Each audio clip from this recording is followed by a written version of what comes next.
Mungkin masih banyak yang belum mengetahui jika ada seorang ulama besar asal tanah air yang menjadi imam Masjidil Haram. Ulama tersebut adalah Syekh Muhammad Nawawi Al-Jawi Al-Bantani. Dia bergelar Al-Bantani karena berasal dari Banten, Indonesia. Abu Abdul Muhti Muhammad Nawawi bin Umar bin Arabi, demikian nama sang ulama besar yang dilahirkan di Tanara, Serang, 1230 H, 1813 M. Syekh Nawawi diketahui merupakan salah satu keturunan Syarif Hidayatullah yang lebih dikenal sebagai Sunan Gunung Jati dari Cirebon. Dia merupakan buyut dari Kiai Haji Ma'ruf Amin, Ketua Rais A'am Nahdlatul Ulama, NU, yang juga Ketua Umum Majelis Ulama Indonesia, MUI. Semenjak kecil dia memang terkenal cerdas. Otaknya dengan mudah menyerap pelajaran yang telah diberikan ayahnya sejak umur 5 tahun. Pada usia 8 tahun sang ayah mengirimkannya ke berbagai pesantren di Jawa.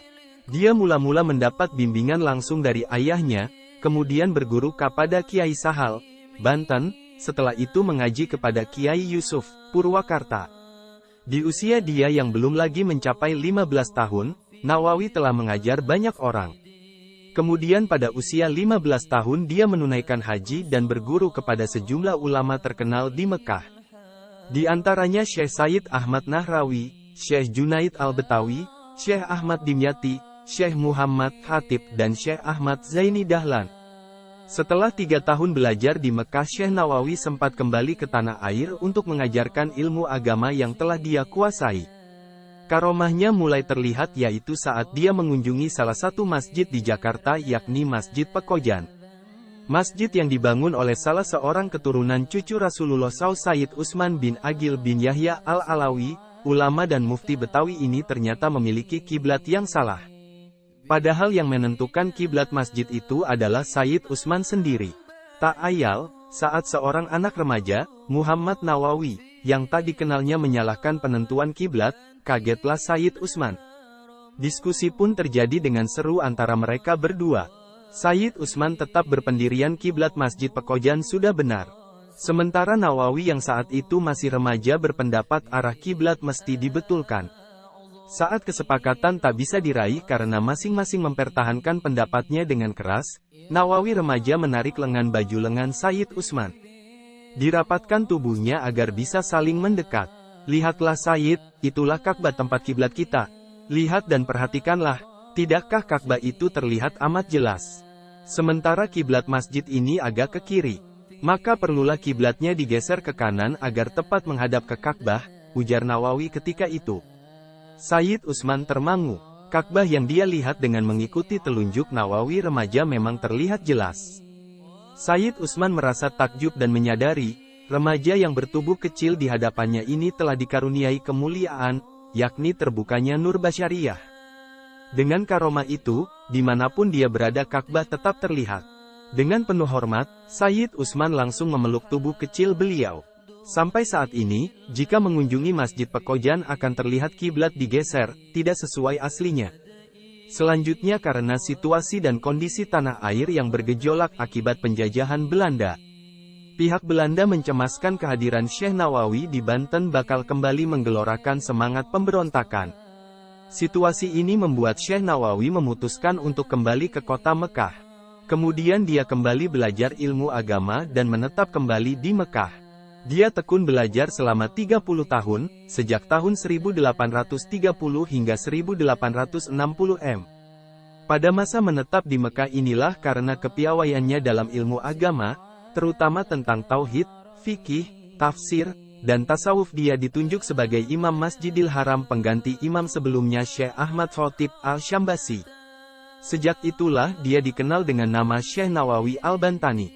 Di sini karomah Syekh Nawawi Al-Bantani kembali nampak, di mana jari telunjuknya mengeluarkan cahaya seperti lampu di saat kegelapan melanda ketika dia mengarang kitab Maraki Al-Ubudiyah Syarah Matan Bidayah Al-Hidayah.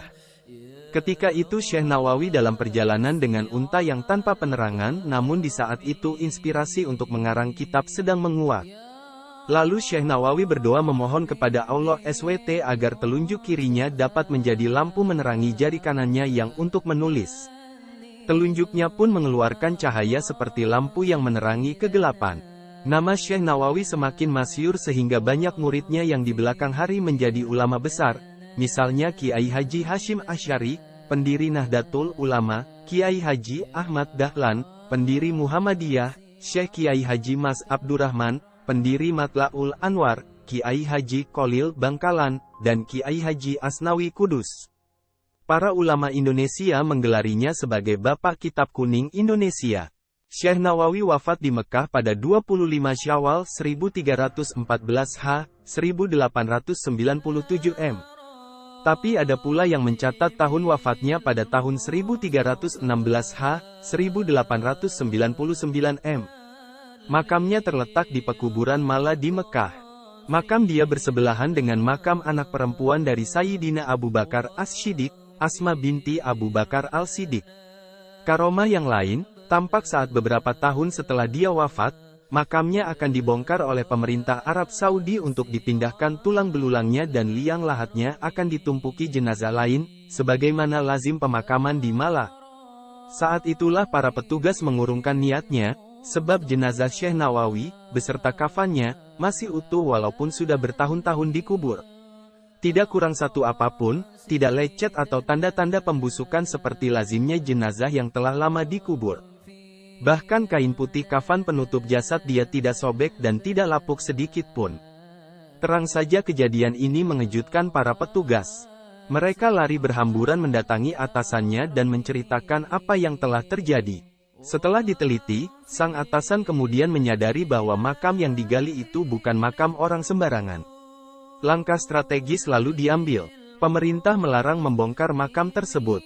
Jasad dia lalu dikuburkan kembali seperti sedia kala. Hingga sekarang makam dia tetap berada di Mala, Mekah.